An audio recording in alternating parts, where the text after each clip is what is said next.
नमस्कार दोस्तों, स्वागत है आप सभी का विजन इंस्टीट्यूट के इस डिजिटल प्लेटफॉर्म पर और GK by Ajay sir YouTube channel पर आप सभी का बहुत बहुत स्वागत है, अभिनंदन है। दोस्तों, माफ़ी चाहूँगा, पिछले 2-3 दिन से हमारी फिजिक्स की क्लास रेगुलर नहीं है। कुछ काम था इसलिए मैं बाहर चला गया था। और मैं आपको बता दूं, जो पीछे हमारी क्लास चल रही थी वो ध्वनि अपन स्टार्ट किया था और ध्वनि के बारे में हमने ध्वनि के आवृत्ति के आधार पर प्रकार पढ़ लिए थे और हम स्टार्ट करने वाले थे ध्वनि के प्रमुख गुणधर्म।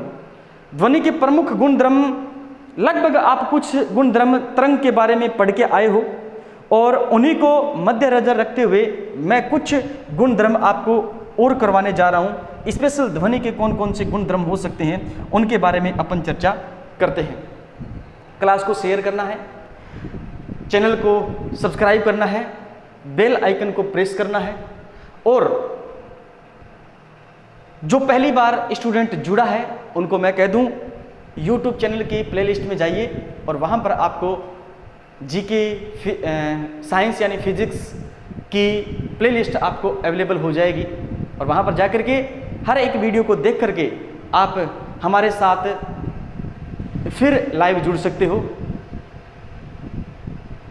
तो बेल आइकन को तो प्रेस जरूर करना है ताकि हमारे आने वाली जो क्लासेस के नोटिफिकेशन है वो आपको मिल जाए। स्टार्ट करते हैं बिना किसी विलंब के, बिना किसी देरी के हमारे आज का लेक्चर। और सब हेडिंग डालोगे क्या चीज़? ध्वनि के प्रमुख गुणधर्म। ध्वनि के प्रमुख गुणधर्म, ठीक है ना? ध्वनि के प्रमुख गुणधर्म।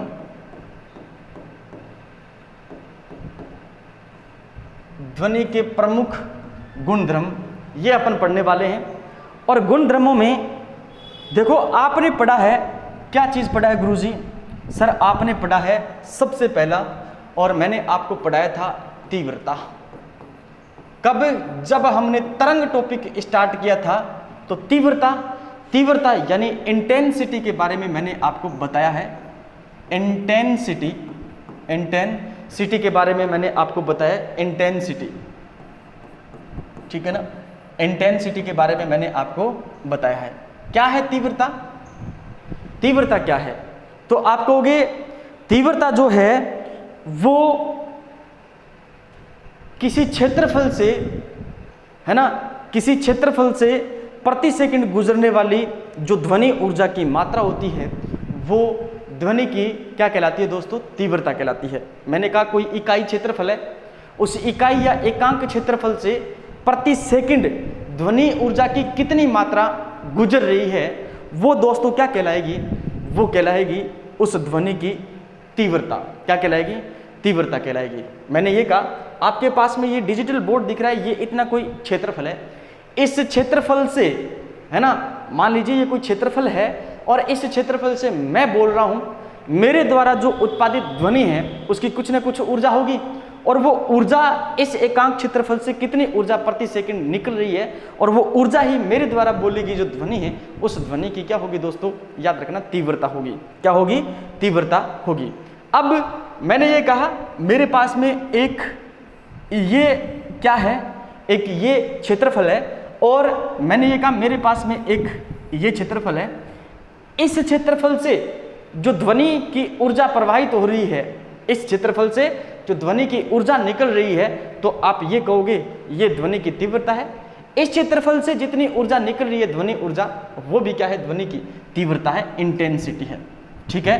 तो क्या लिखोगे आप? एकांक क्षेत्रफल से, है ना, मैं लिख देता हूं, आप साथ साथ में आपको लिखना है, अच्छे तरीके से नोट्स बनाने हैं। एकांक क्षेत्रफल से, एकांक क्षेत्रफल से, एकांक क्षेत्रफल से, क्षेत्रफल से, एकांक क्षेत्रफल से प्रति सेकंड, एकांक क्षेत्रफल से प्रति सेकंड गुजरने वाली गुजरने वाली ध्वनि ऊर्जा की मात्रा, ध्वनि ऊर्जा की मात्रा क्या कहलाती है? मात्रा तीव्रता कहलाती है। क्या कहलाती है दोस्तों? तीव्रता कहलाती है। तीव्रता कहलाती है। क्या कहलाती है दोस्तों? तीव्रता कहलाती है। अच्छा, आपसे यह पूछा जाए ध्वनि की तीव्रता है वो हमें किस चीज से पता चलती है? ध्वनि की आवृत्ति से पता चलती है, ध्वनि के आयाम से पता चलती है, ध्वनि की प्रबलता से पता चलती है, या फिर आप ये कहो ध्वनि की तारतम्य से पता चलती है? तो आप कहोगे आयाम से पता चलती है। आयाम बोले तो माध्य स्थिति से अधिकतम, या तो ऊंचाई तक उसने विस्थापन किया है तरंग ने, या फिर माध्य स्थिति से अधिकतम गहराई तक क्या किया है? विस्थापन किया है। तो वो चीज क्या कहलाता है? आयाम कहलाता है। और याद रखना है आयाम से पता चलती है। आयाम जितना ज्यादा होगा किसी ध्वनि तरंग का, तो उसकी तीव्रता उतनी ज्यादा क्या होगी? अधिक होगी। उतनी ज्यादा क्या होगी? अधिक होगी। समझ आया कुछ? मैंने क्या कहा? तीव्रता जो है ये मैंने आपको बताया था। और क्या बताया था? तीव्रता के बारे में मैंने आपको बताया था। और क्या बताया था? देखो इधर, तीव्रता के बारे में मैंने आपको क्या बताया था वो देखो आप इधर।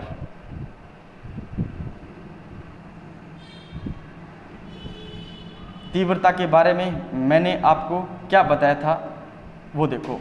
तीव्रता जो है आई, तीव्रता को किससे लिखते हैं? आई से लिखते हैं। किससे लिखते हैं भाई? आई से लिखते हैं।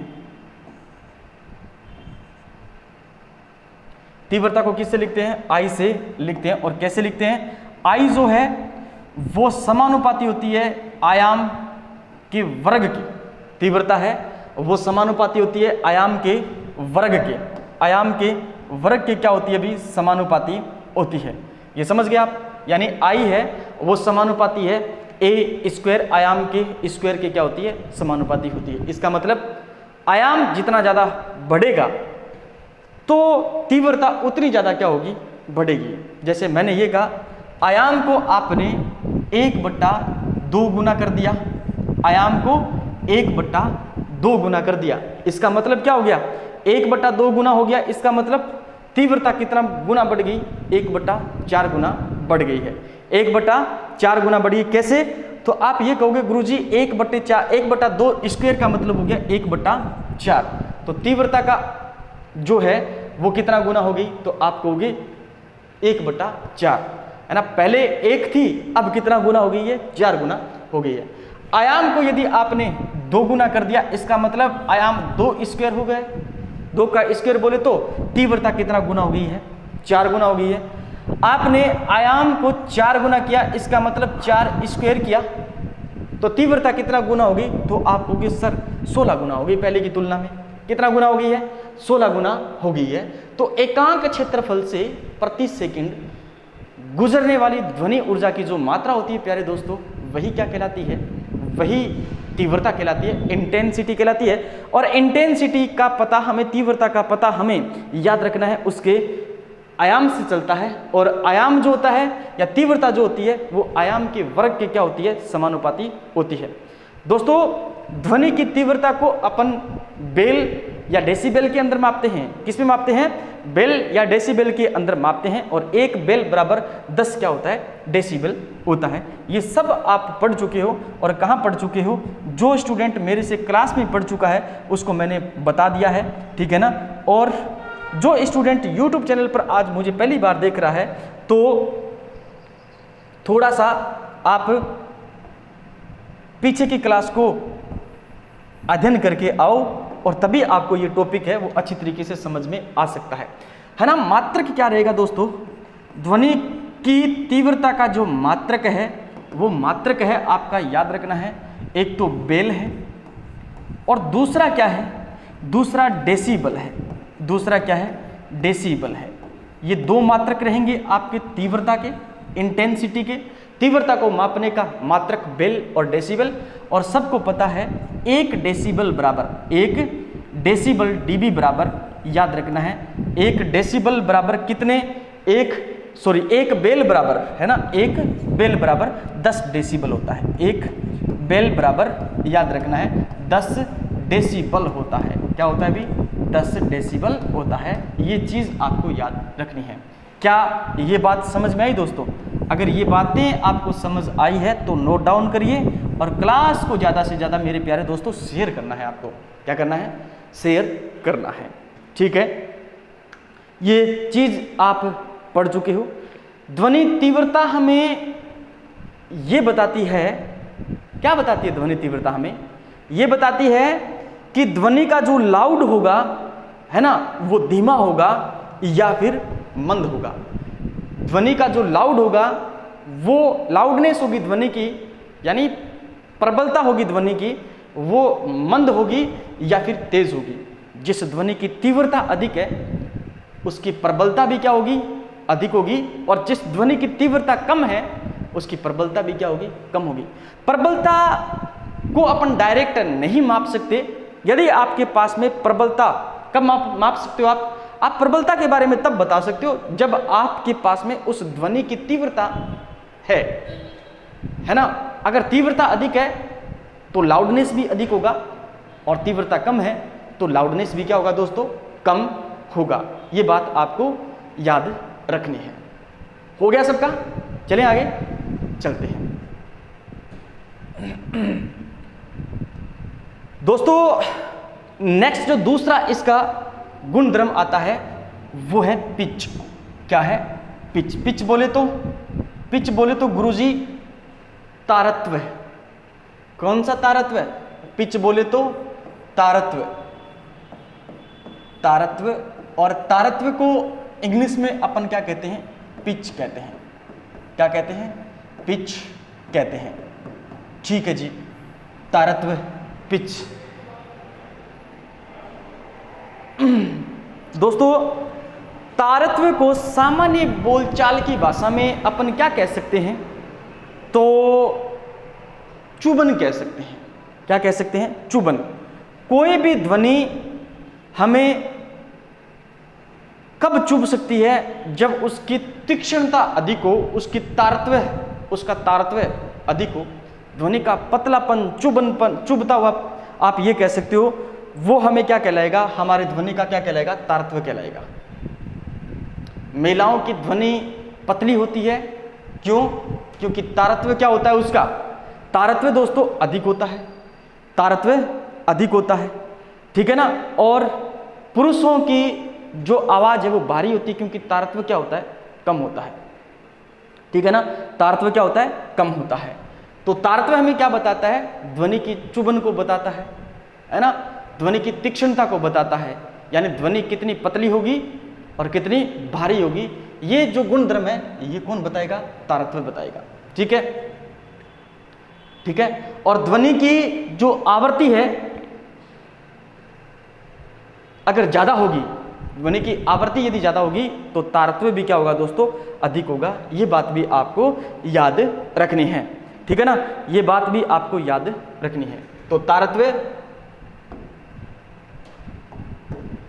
ध्वनि की तीक्ष्णता को प्रदर्शित करता है, ठीक है ना। तारत्व ध्वनि की तीक्ष्णता को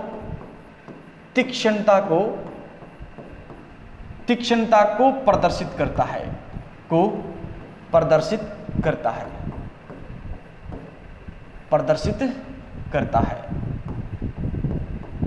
ठीक है ना।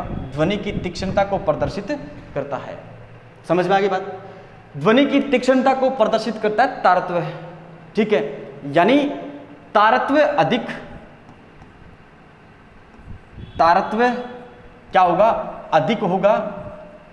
तारत्व अधिक होगा तो ध्वनि की तीक्ष्णता या आप ये कह सकते हो ध्वनि का पतलापन है ना, या कह सकते हो आप ध्वनि की चुभन, क्या कह सकते हो, चुभन कह सकते हो। चुभन भी अधिक होगी, ठीक है ना। और दोस्तों महिलाओं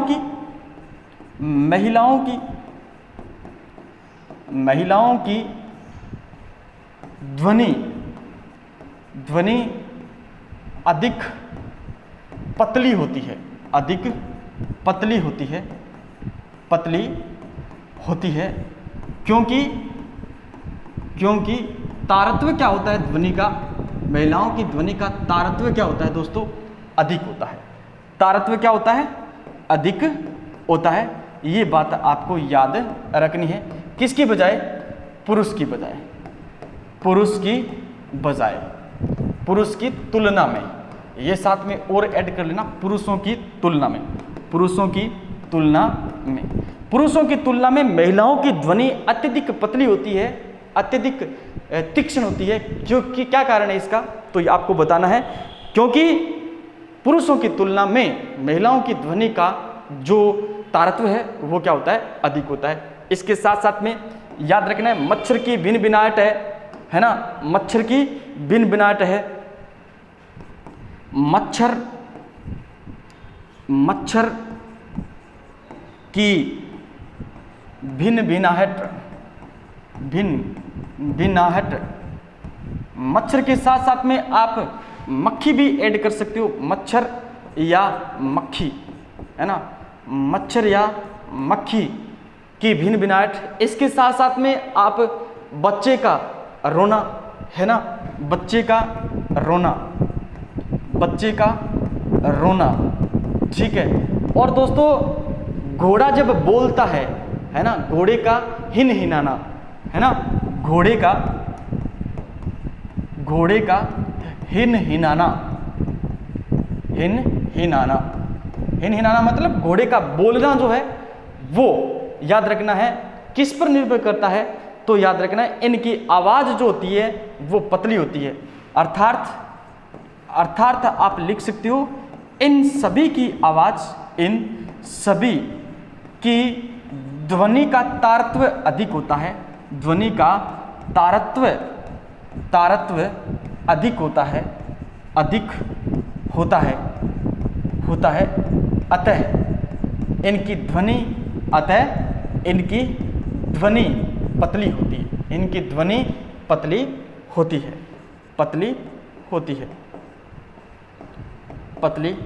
होती है, ठीक है ना। ये चीज़ें आपको याद रखनी है और भूलना नहीं है। ध्वनि का जो तारत्व है वो याद रखना है, तीक्ष्णता को प्रदर्शित करता है, ध्वनि की तीक्ष्णता को प्रदर्शित करता है। और जिस ध्वनि का तारत्व अधिक होगा वो ध्वनि अत्यधिक पतली होगी, वो कानों को उतनी ही ज़्यादा चुभेगी, कानों में के लिए उतनी ही ज़्यादा तीक्ष्ण होगी। और महिलाओं की ध्वनि का तारत्व अत्यधिक होता है, महिलाओं की ध्वनि पतली होती है पुरुषों की तुलना में, यही कारण रहेगा। और छोटा बच्चा जब रोता है, मच्छर की भिनभिनाहट है, मक्खी की भिनभिनाहट है, और घोड़ा जब आवाज़ निकालता है, हिनहिनाता है, तो याद रखना उनकी ध्वनि हमें बहुत पतली सुनाई देती है। कारण यही है कि तारत्व बहुत अधिक होता है, इसलिए वो हमें तीखा सुनाई देती है। अब आगे चलें अपन। दोस्तों एक चीज और ऐड कर लेना इसमें, और क्या चीज ऐड करोगे मैं थोड़ा सा लिख ही देता हूं। और क्या लिखोगे आप, तारत्व ध्वनि की आवृत्ति पर निर्भर करता है। क्या, तारत्व ध्वनि की आवृत्ति पर निर्भर करता है। अर्थात आप कह सकते हो ध्वनि की आवृत्ति अधिक है तो तारत्व भी क्या होगा, अधिक होगा। यानी आवृत्ति को बढ़ा दिया जाए, आवृत्ति अधिक है ध्वनि की, तो याद रखना दोस्तों तारत्व भी क्या होगा, तारत्व भी अधिक होगा, अधिक होगा। कंफ्यूज नहीं होना है। मैंने आपको ध्वनि के 2 गुणधर्म पढ़ाए हैं और दोनों गुणधर्म आपको याद होने चाहिए। क्या पढ़ाया मैंने आपको, अगर तारत्व अधिक है, ध्वनि की आवृत्ति अधिक है तो तारत्व भी क्या होगा दोस्तों, अधिक होगा। तारत्व भी क्या होगा, अधिक होगा। ठीक है ना। आगे चले अपन, देखो इधर तीसरा गुणधर्म है वो है गुणता। कौन सा गुणधर्म है? तीसरा गुणधर्म है वो क्या है? तो आपको होगी गुणता है। क्या है दोस्तों? गुणता। तीसरा गुणधर्म है वो क्या है? गुणता। और गुणता है, गुणता का अर्थ हो गया क्वालिटी। क्या हो गया? क्वालिटी, है ना। गुणता का अर्थ हो गया दोस्तों क्वालिटी, क्वालिटी, ठीक है ना। मतलब भी आपके पास में ऐसी दो ध्वनियां हैं जिनकी तीव्रता समान है, तारतम्य भी समान है। तीव्रता समान है, और तीव्रता समान होगा तो तारतम्य तो समान होगा। क्यों? क्योंकि तीव्रता है आपकी जो तारतम्य है वो आवर्ती पर डिपेंड करता है ना। तो आवर्ती तीव्रता अगर अधिक है तो आपका तारतम्य भी क्या होगा? अधिक होगा। तारतम्य भी क्या होगा? अधिक होगा। ये बात आप सबको पता है। तो आवर्ती भी अधिक है तो तीव्रता भी आवर्ती अधिक है तो क्या अधिक होगा? तारतम्य भी अधिक होगा। ये चीज भी हमने पढ़ी है। अच्छा, समान तीव्रता है और समान तारतम्य है। दो ध्वनियां हैं जिसका तीव्रता भी क्या है? समान हो। तीव्रता भी समान हो, ठीक है गुरुजी। और तारतम्य भी क्या हो? तारतम्य भी समान हो। दो ध्वनि जिनकी तीव्रता समान है और तारतम्य भी समान है, इन दोनों में अपन क्या करते हैं? हम इन दोनों में अंतर स्पष्ट कर रहे हैं, अंतर स्पष्ट कर पा रहे हैं, यानी दोनों ध्वनियों को अलग अलग सुन पा रहे हैं। इसका मतलब ये कौन सा गुण है उसका? ये गुणता है। क्या है? गुणता है। जैसे एक पियानो बज रहा है और एक वायलिन बज रही है। पियानो समझ में आ गई आपको और वायलिन भी समझ में आ गया होगा आपको। दोनों की आवाज एकदम बिल्कुल हूबहू होती है, फिर भी अपन थोड़ा अंतर स्पष्ट करके उनको अच्छी तरीके से सुन पाते हैं कि ये जो है ये पियानो बज रहा है और ये क्या है? वायलिन है। हमारे पास में एक गिटार बज रहा है और एक सितार बज रहा है, और दोनों को अपन पहचान जाते हैं कि नहीं ये गिटार की आवाज है और ये सितार की आवाज है। क्यों? ये गुणता है दोस्तों। क्या है? ये उन वाद्य यंत्रों में पाई जाने वाली दोस्तों क्या है? गुणता है। उनकी ध्वनियों में पाई जाने वाली क्या है दोस्तों? गुणता है, जिसके कारण अपन दो वाद्य यंत्रों की ध्वनियों को आसानी से पहचान सकते हैं। पहचान सकते हैं? नहीं पहचान सकते? पहचान सकते हैं। दोस्तों हम एक बांसुरी बजा रहे हैं और वहीं पर कोई अलग जो उपकरण है जो हम मुंह से बजा सकते हैं, ठीक है, और उनकी ध्वनियों का अंतर अपन स्पष्ट कर पा रहे हैं। इसका मतलब ये जो अंतर स्पष्ट कर पा रहे हैं ये कौन से गुण के कारण? गुणता के कारण। कौन से गुण के कारण? गुणता के कारण। यानी समान तीव्रता और समान तारतम्य वाली ध्वनियों के मध्य अंतर स्पष्ट कर पाना दोस्तों गुणता के कारण संभव है। लिख सकते हो आप, उतार लो। गुणता के कारण क्या है? संभव है। आगे चलें अपन तीव्रता के बारे में थोड़ा सा और अपन एक्स्ट्रा नॉलेज ले लेते हैं। एनसीईआरटी ने भी दिया है, आप हमें पढ़ना चाहिए। और वो नॉलेज क्या है हमारे लिए? देखो इधर, वो नॉलेज है कि WHO के अनुसार यदि आपको पूछा जाए 45 डेसिबल या फिर 30 से 60 डेसिबल की जो ध्वनि होती है वो हमारे कानों के लिए अच्छी होती है दोस्तों। यानी हमारे कानों के लिए नुकसानदायक नहीं होती है, हमारे कानों के लिए अनुकूल होती है। क्या? ये सारी बातें आप नोट में लिख लो। मैं तो कहूँगा अच्छा है आप इस बहाने नोट लगाया होगा तो आप पढ़ोगे, और पढ़ोगे तो पता नहीं एक आध क्वेश्चन आपका सही हो जाए। क्या कहोगे आप? किसके अनुसार मेरे दोस्तों? ये दोस्तों WHO के अनुसार, विश्व स्वास्थ्य संगठन के अनुसार, WHO के अनुसार 45 डेसिबल या 45 डेसिबल या 30 से 60 डेसिबल की ध्वनि डेसिबल की तीव्रता की ध्वनि हमारे कानों के लिए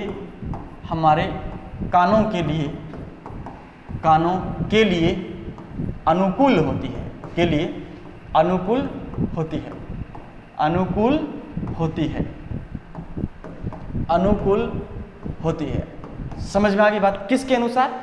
विश्व स्वास्थ्य संगठन के अनुसार। ये बात आपको याद रखनी है मेरे दोस्तों।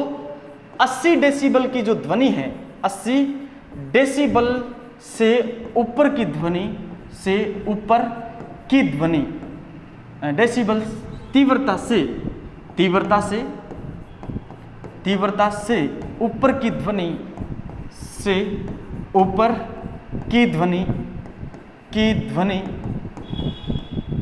की ध्वनि जो हमारे कानों को, जो हमारे कानों को, कानों को, कानों को चुभन उत्पन्न करे, चुभन उत्पन्न करे, उत्पन्न करे, वो प्रत्येक ध्वनि, वो प्रत्येक ध्वनि क्या कहलाती है? शोर कहलाती है। वो प्रत्येक ध्वनि शोर कहलाती है। क्या कहलाती है? शोर कहलाती है। शोर कहलाती है दोस्तों, कहलाती है ना? जी हाँ, शोर कहलाती है। ये बात आपको याद रखनी है। अच्छा, इसके साथ साथ में आपको ये भी याद रखना है कि सामान्य फुसफुसाहट की ध्वनि की मात्रा, तीव्रता कितनी होती है। यानी अपन ऐसे बात करते हैं ना, फ़ोन पे बात करते हैं, या पास में एक दूसरे के पास बैठ करके अपन बात करते हैं, फुसफुसाते हैं कानों के अंदर, तो उस ध्वनि की जो तीव्रता होती है वो कितनी होती है ना? उसके बाद में सामान्य बोलचाल की जो ध्वनि है उसकी तीव्रता कितनी होती है, और ये प्रश्न पूछा गया है, सामान्य बोलचाल की ध्वनि की तीव्रता कितनी होती है, ये भी प्रश्न पूछा गया है। इसके अलावा आपको याद रखना है, जो जेट इंजन है उस जेट इंजन की जो ध्वनि है उसकी तीव्रता कितनी होती है ना? ये तीनों चीजें आपको पता रखनी है। कौन कौन सी? देखो इधर आपको ध्यान में रखना है। पहली बात क्या? सामान्य फुसफुसाहट की ध्वनि, सामान्य फुसफुसाहट की ध्वनि कौन सी? सामान्य फुसफुसाहट की ध्वनि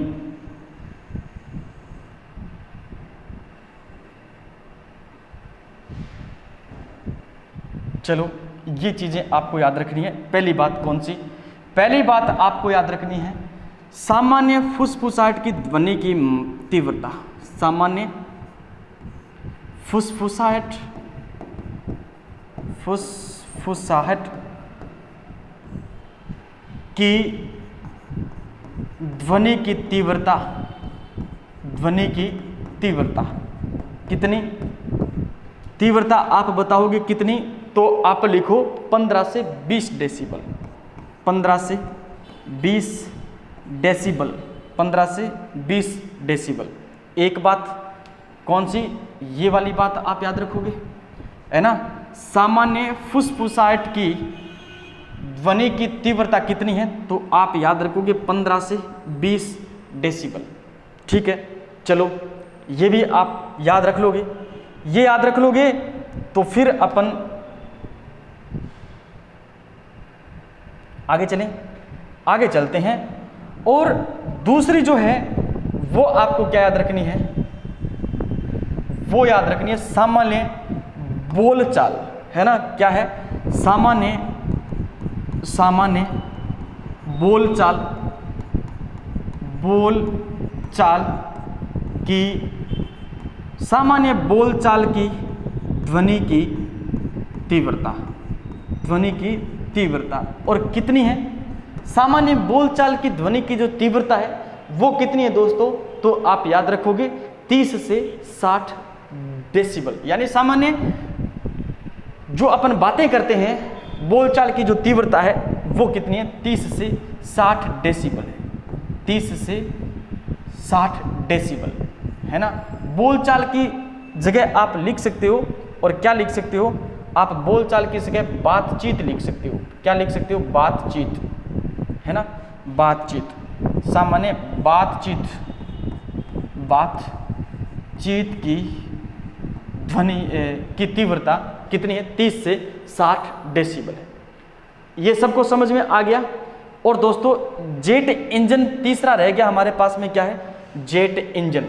और जेट इंजन की ध्वनि की जो तीव्रता है वो आपको बतानी है, और वो कितनी है, तो देखो इधर, ये किसके बारे में बतानी है आपको, ये बतानी है जेट इंजन की, यानी वायुयान इंजन की ध्वनि की जो तीव्रता है, ध्वनि की जो तीव्रता है वो कितनी होती है, तो याद रखना है वो होती है दोस्तों कितनी, तो लिखिए आप 140 से 150 डेसिबल, 140 से 150 डेसिबल की ध्वनि, 140 से 150 डेसिबल की ध्वनि है। ये बातें आपको याद रखनी है, और ये बातें अगर आप याद रखनी है आपको, तो फिर अपन थोड़ा सा आगे चलें। इसके साथ साथ में आपको याद रखना है, इसके साथ साथ में आपको क्लास को शेयर करना है। किसको शेयर करना है, क्लास को शेयर करना है ना, क्लास को शेयर करना है। देखो जो जेट इंजन की ध्वनि 140 से 150 डेसिबल की ध्वनि, ये कानों के पर्दे फाड़ सकती है, कानों के पर्दे फाड़ सकती है, ज़्यादा हानिकारक है ना। पर्दे क्या करती है, ये कान के पर्दे फाड़ सकती है। और याद रखना है कि 120 डेसिबल की ध्वनि को एक बार ही सुना जाए तो याद रखना है व्यक्ति को परमानेंट क्या कर सकती है, बहरा कर सकती है।